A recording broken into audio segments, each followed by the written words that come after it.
আমাদের সংসার কিভাবে চলে।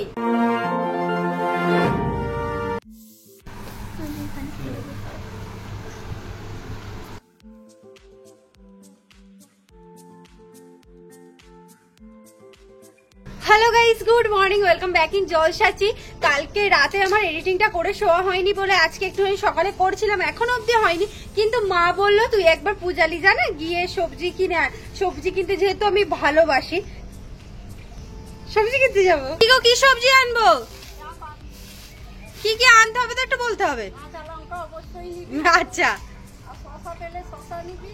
ঠিক আছে। আমার এই সম্পূর্ণ সাইকেল চালানো শিখে গেছে।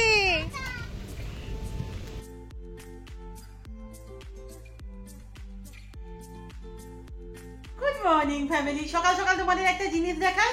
এই যে এখানে মানি প্ল্যান্ট ঠিকঠাক, এখানে মানি প্ল্যান্ট ঠিকঠাক, এখানেও ঠিকঠাক। নতুন বসিয়েছি, আই থিঙ্ক বেঁচে যাবে, বাট খুব শখ করে এই যে এটাই বসিয়েছি। আজ প্রথম নয়, 7-8 বার হয়ে গেছে, কন্ডিশন দেখাচ্ছি। যে হালত, কোনোভাবেই মানি প্ল্যান্টকে আমি এখানে বাঁচাতে পারছি না। আমি যেতে কিছু টেবিল কামিনি বসিয়ে দিয়েছি, এও বাঁচবে না।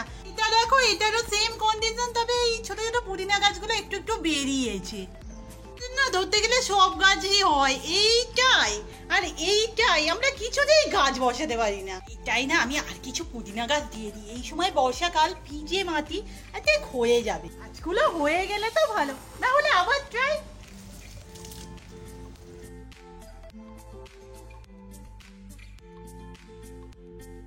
এতদিনে তো জেনেই গেছো, যেদিন আমাদের অ্যাক্টিভিটির ভিডিও কম থাকে সেদিন আমরা মোটামুটি এই চুলে তেলটা লাগিয়ে নিই। আর আজকের কন্টেন্ট তো তোমরা টাইটেল দেখে বুঝেই গেছো, তোমাদের সাথে মুখোমুখি কথা বলবো, সো এটা হয়েই যাবে। জাস্ট আমি এলাম, আজকে না ওখানে কিচ্ছু সবজি নেই। আমি বাড়িতে ফোন করে কতবার যে জ্বালিয়েছি তা ঠিক নেই। মা বললো লাস্টে তুই পটল আর শসা নিয়ে চলে আয়, যাও তো করা যাবে আজকে। আর আমি না বুঝতে পারি না, এই নিচের দিকে ভিডিও করলেই আমার কেন পিছনে লাইটটা এইভাবে খেয়ে নেয়। উফ, আর গরমে চুল এমনি ভিজেছে, আর কি তেল লাগাবো। দিদি তেল মাখছে দেখে আমি তেল মাখবো না, এটা হয় না।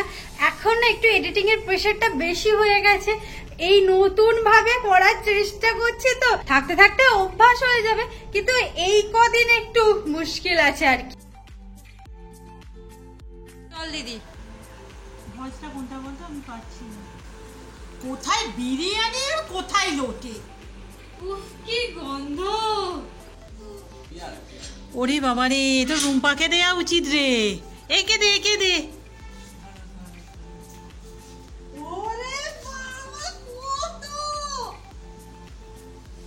কি রে, গাছের নাকি? লেবু হয়েছে গাছের? তুমি এত কিছু করলে কি করে? দিদি ফেস প্যাক আগে থেকে বার করে রেখে গেছে।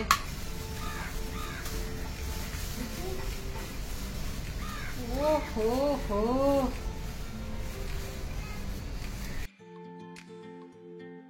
তেল মাখা অবস্থায় না আমি কিছুতেই ভিডিওর সামনে আসতে চাই না, বাট আজকে কিছু করার নেই। যাই হোক, যেটা বলার, তোমরা অনেকেই বলেছিলে না এই তেলটাকে দিদি একবার ফুটিয়ে দেখো। আমি না খুব একটা তেলকে ফুটানোর পক্ষপাতী নয়, বাট এখন তো বৃষ্টিও হচ্ছে, তেমন একটা রোদে দেওয়াই হয়নি, সো চলো এক্সপেরিমেন্ট করি।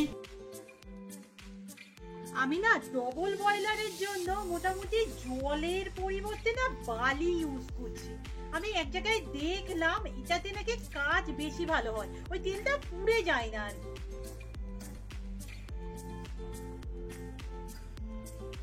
ওটা তেল তো একসাথে দেওয়াটাও ব্যাপার আছে।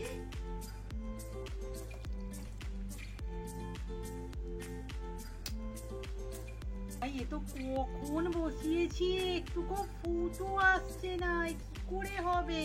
আমি না এই দিকের বড় ওভেনটাই শিফট করলাম, একটুকু কিচ্ছু হচ্ছে না। অনেক কষ্টে একটুখানি ফোটার অবস্থা আমি দেখতে পেয়েছি। এইভাবে না গ্যাসে সত্যি কথা বলতে সম্ভব নয়, কখন থেকে জেলে রেখেছি, কিচ্ছু হচ্ছে না। যাই হোক, আমি গ্যাস অফ করে দিলাম আমাদের পুরানো পদ্ধতিই রইলো। হবে না করে শেষ বাবা যাও হচ্ছে, এই আর কি গ্যাসের দফা রফা।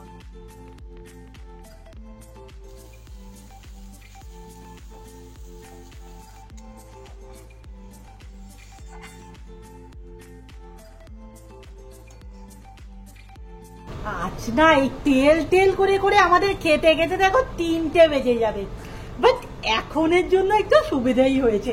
এই গল্পটা না তোমাদের একটু ডিটেলিং এ আমরা বলতে পারবো না, হলে জানোই তো বাড়িতে যদি ভাত হয়ে যায় আর আমরা এরকম ভিডিও করছি সকলের মায়ের মতোই, হ্যাঁ যে আসবি আসবি আসবি করে। যাই হোক, তোমাদের সকলের একটা ওয়ারিস আমরা ইদানিং খুব পাচ্ছি। অ্যাকচুয়ালি তোমাদের বলবো না, জানো বাপি যবে থেকে আমাদের ছেড়ে চলে গেছেন তারপর থেকে এইটা না আমি মোটামুটি এমন কারোর কাছ থেকে ধরতে গেলে নেই। আর এটা খুব স্বাভাবিক, এই দিলে তো জিজ্ঞাসা থাকতেই পারে। এটা একটা কমন প্রশ্ন। প্রশ্নটা হলো যে আমাদের সংসার কিভাবে চলে। অনেকের প্রশ্ন, সংসারটা কি ইউটিউব থেকেই চলে? দেখো বাবা তো আমাদের ছেড়ে অনেকদিন চলে গেছে, আর রিসেন্টলি আমরা হয়তো 1.5 বছর কি 2 বছর 1.5 বছরই আই থিঙ্ক আমাদের মনিটাইজেশন অন হয়েছে। তো তাহলে তার আগে আমাদের সংসার কিভাবে চলতো? হ্যাঁ কিভাবে চলতো? অনেকেই বলছে যে টিউশন করে কি সম্ভব। তো চলো আজকে ডিটেলিং এ আমরা কথা বলা শুরু করি। বলতে এই ধরনের কথাবার্তা না আমার একদম ভালো লাগে না, এইগুলো নিয়ে আলোচনা করার ইচ্ছাটাও নেই। আমরা অ্যাকচুয়ালি আলোচনা করিও না। আমাদের যদি তোমরা খেয়াল করো আমরা হয়তো 3 জন একই মানসিকতা, মানে কিভাবে পেয়েছি জানি না। মা তো কোনোদিনই এই সমস্ত নিয়ে কথা বলতে চায় না। মা বলে যখন আমাদের কাছে টাকা অনেক পরিমাণে থাকে আমরা কি বলি যে আমাদের কাছে অনেক টাকা আছে অনেক টাকা আছে, তো যখন নেই কেন বলবো যে চলছে না, কি করে চলবে।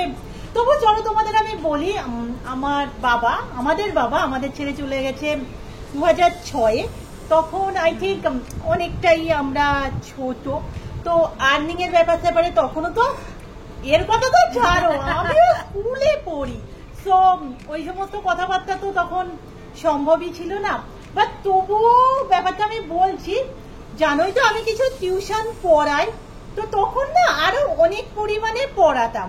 এবার টিউশন একটা হ্যাঁ আর্নিং, বাট সংসার চালানো একটা তথাকথিত সকল পুরো সংসার চালানো ওখানে তো সম্ভব নয়।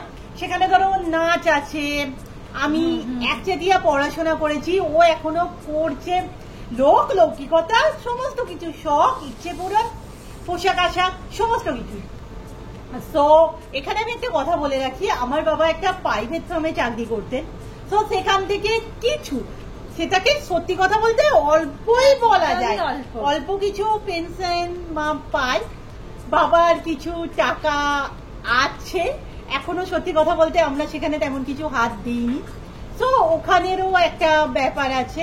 টিউশন ধরো, তারপর থেকে না টুকিটাকি আমাদের একটু আয় ব্যয়ও আছে। ধরো কি বলবো, পুকুর, গাছপালা ইত্যাদি ইত্যাদি, এই সমস্ত নিয়ে। হ্যাঁ তার সাথে বছর দেড়েক যোগ হয়েছে ইউটিউব, তবে তার পেমেন্ট এতটাই খারাপ, মানে আমি রিসেন্ট ভিডিও দেবো ভাবছি, আমরা মাস 5 হলো কোনো পেমেন্টই পাইনি, ভিউজের যা অবস্থা। তবে মিথ্যে বলবো না, যখন ওই পেমেন্ট গুলো পেতাম না, হয় না সংসারে, ওখানেও হাত কিন্তু পড়তো। তবে ইউটিউবের পেমেন্টটা আমরা মেনলি রেখে দিয়েছিলাম কোনো শখ, এই সমস্ত ধরো অনেকদিন থেকে ইচ্ছা আছে সেই জিনিসটা কিনবো, ঠিক আছে পেমেন্টটা পাই ওইটা কিনবো। তো টিউশনটা আমার একটা বিরাট সোর্স ছিল। একটা সময় আমি মানে সকালে 15 না হলেও 10-12 জন, বিকেলে 10-12 জন একদম কোচিংয়ের মতো পড়াতাম। বাট তারপর থেকে ধীরে ধীরে ইউটিউব, বিশেষত ইউটিউবের জন্যই না টিউশনটা আমার অনেকটাই কমে গেছে। এখন দেখো অনেকেই তো চায় স্পেসিফিক ভাবে তার বাড়িতে গিয়ে ছেলেকে কেয়ার করা হবে, যেটা আমার পক্ষে না একেবারেই সম্ভবপর হচ্ছে না। ধরো যে 2-3 দিন আমি বাড়ি থাকি, কাউকে যে ওই টাইমটা দেবো না, সেই সময়টা মনে হয় একটু মিনি ব্লগটা করে নিই, একটু ভিডিও এডিটিংটা করে নিই। তো তোমাদের আশীর্বাদে আমাদের খুব ভালো চলছে।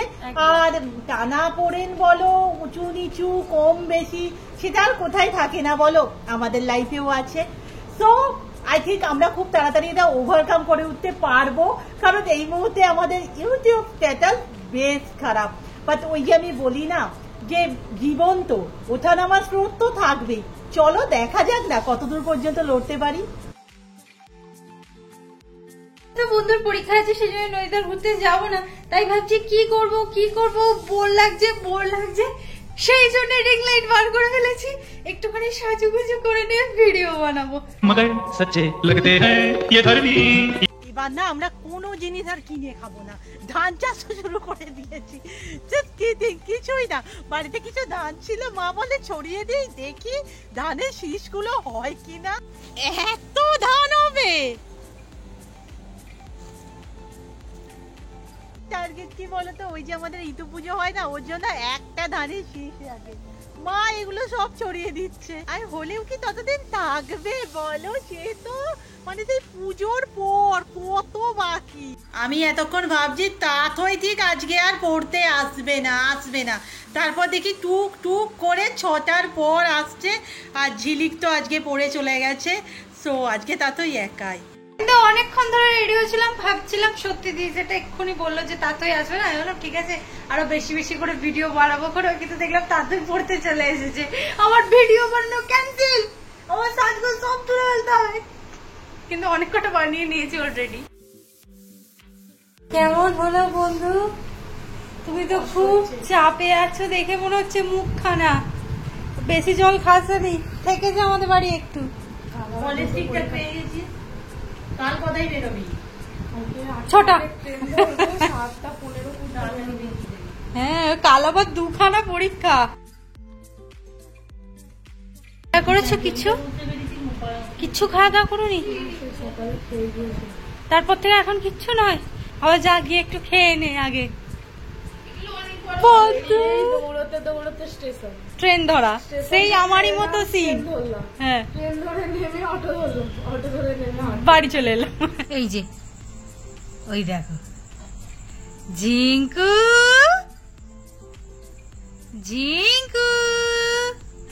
ঘুমাচ্ছে। ঝিঙ্কু, ও ঝিঙ্কু, সাড়া দিবি না তো? কি রে ঝিঙ্কু, এইদিকে তোকে মশা কামড়াচ্ছে? ও তোমার ডাকে সাড়া দেবে, আমার ডাকে সাড়া দেবে না। ও এই যে আজকে রাতের খাবার পরোটা আর আলুর তরকারি।